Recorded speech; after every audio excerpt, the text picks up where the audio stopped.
Berita terbaru hari ini mengejutkan. Fakta terbaru kecelakaan Vanessa dan Bibi Ardiansah terungkap.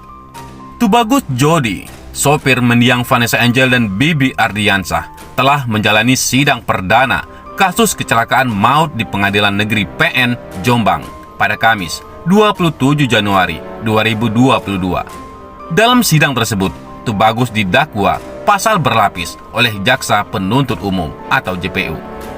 Jaksa mendakwa Tubagus dengan pasal berlapis, yakni pasal 311 ayat 5 Undang-Undang RI nomor 22 tahun 2009 tentang lalu lintas dan angkutan jalan dan pasal 310 ayat 4 Undang-Undang RI nomor 22 tahun 2009 tentang lalu lintas dan angkutan jalan. JPU Adi Prayetno menjelaskan kronologi kecelakaan yang terjadi pada Kamis 4 November 2021 silam. Ia pun mengatakan bahwa rombongan Vanessa Angel sempat berhenti 3 kali sebelum peristiwa kecelakaan maut itu terjadi. Awalnya, Jody mengemudikan mobil dari rumah Vanessa Angel di Jakarta Barat untuk menuju Surabaya sekitar pukul 5 waktu Indonesia Barat. Terdakwa Jody mengemudi sampai kilometer 80 ruas tol Jakarta-Surabaya, berhenti di rest area sekitar pukul 7 waktu Indonesia Barat untuk buang air kecil, ujar Adi saat membacakan dakwaannya di kantor Kejaksaan Negeri Jombang pada Kamis 27 Januari 2022. Setelah berhenti di rest area, Jody digantikan oleh Bibi Ardiansah untuk mengemudi. Pada pukul 9 waktu Indonesia Barat, rombongan kembali singgah di rest area kilometer 367. Bibi menghentikan mobil di kilometer 397 tol Jakarta-Surabaya untuk sarapan terlebih dahulu di rest area. Usai sarapan, Bibi kembali menyetir mobil untuk melanjutkan perjalanan. Namun setelah beberapa lama mengemudi, Bibi mengantuk. Akhirnya, ia menepi di kilometer 400 tol Jakarta-Surabaya. Tubagus Jody kembali menyetir untuk melanjutkan perjalanan. Tidak hanya bikin instastory, Tubagus Jody juga balas WA dari orang tua.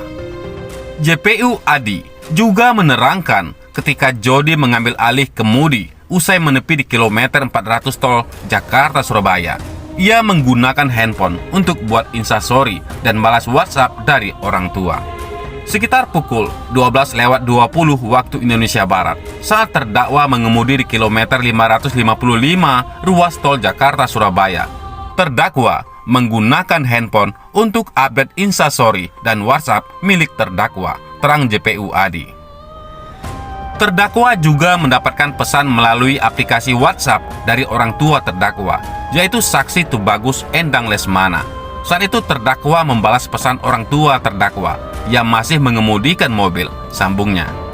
Adi mengatakan bahwa Jody tidak memperhatikan rambu lalu lintas batas kecepatan maksimal 80 km per jam ketika menyetir mobil dari kilometer 555 hingga ke lokasi kecelakaan di kilometer 672 300A.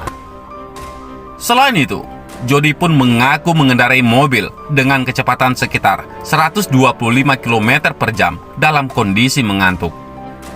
Saat melintas di kilometer 672 300A, saat itu terdakwa mengemudi dalam kondisi mengantuk berat dan dengan kecepatan kurang lebih 125 km per jam. Kendaraan hilang kendali, terdakwa banting setir ke kiri sehingga menghantam pembatas jalan. Akibatnya, mobil berputar arah 2 kali dan berhenti pada posisi menghadap arah berlawanan, beber Adi. Selain itu, Tom Liwafa dikenal cukup konsen pada kasus seputar Vanessa Angel dan Bibi Ardiansah. Ia pun sempat mengancam akan turun tangan jika kubu Dodi Sudrajat selalu berulah. Banyak celah hukum yang bisa dicari, terutama yang pansos hujat Haji Faisal, seru Tom. Kita diemin aja, kalau mentok saya gulungin aja yang pansos. Cuma saya malasnya kalau udah turun, kerjaan bisa berantakan. Setelah omongan tersebut, Tom juga mengungkap pendapat soal update kasus kecelakaan 4 November 2021 yang menewaskan Vanessa dan Bibi. Usai Tubagus Jody ditetapkan jadi tersangka dan siap jika dijerat pasal berlapis. Tom memperlihatkan reaksi tidak terduga. Meski cukup kecewa pada Jody yang melakukan kelalaian, Tom justru menghargai sosok pemuda yang menjadi supir Vanessa dan Bibi saat kecelakaan maut tersebut. Saya mengecam tindakan lalai Jody, namun saya respek dengan keberanian dia untuk mengakui kesalahan, kata Tom. Jangan udah salah, sok jadi benar. Sebelumnya, sidang kasus Tubagus Jody ini digelar virtual pada 27 Januari. Dalam sidang perdana tersebut, Jody tampak berjiwa besar, maju tanpa didampingi pengacara. Apakah dalam sidang ini Anda akan didampingi kuasa hukum? Kata Ketua Majelis Hakim Bambang Setiawan. Saya maju sendiri yang mulia, kata Jody. Ia juga terlihat tegar dan tak keberatan ketika didakwa dengan pasal berlapis. Saya tidak keberatan yang mulia, kata Jody. Pasal-pasal yang menjerat Jody sendiri yakni pasal 311 ayat 5 Undang-Undang Nomor 22 Tahun 2009 tentang lalu lintas dan angkutan jalan. Dan kedua didakwa dengan dakwaan pasal 311 ayat 3 Undang-Undang RI Nomor 23 Tahun 2009 tentang lalu lintas dan angkutan jalan. Karena ia tak keberatan, maka sidang berikutnya akan dilanjut dengan agenda pembuktian. Untuk sidang selanjutnya, hakim memberikan tawaran agar Jody didampingi pengacara tanpa bayaran.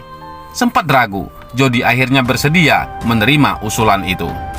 Yang jelas tadi terdakwa sudah menyatakan tidak mengajukan keberatan dengan dakwaan jaksa, seru pengacara Jody, Eko Wahyudi.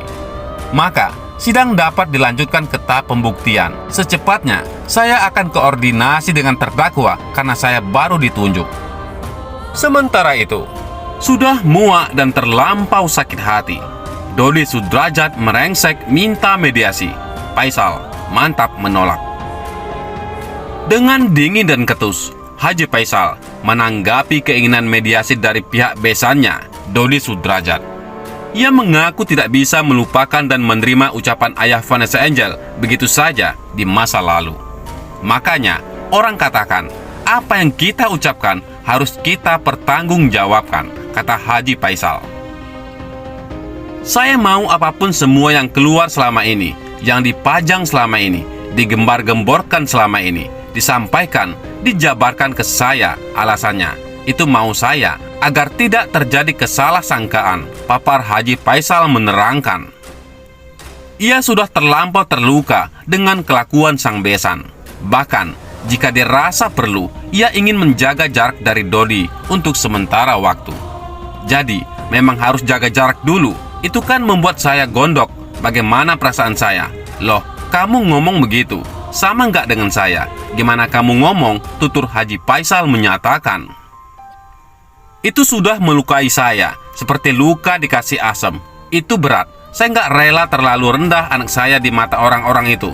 Tutuplah niat itu, jangan disebut-sebut. Sambungnya menambahkan. Bagaimana menurut pendapat Anda?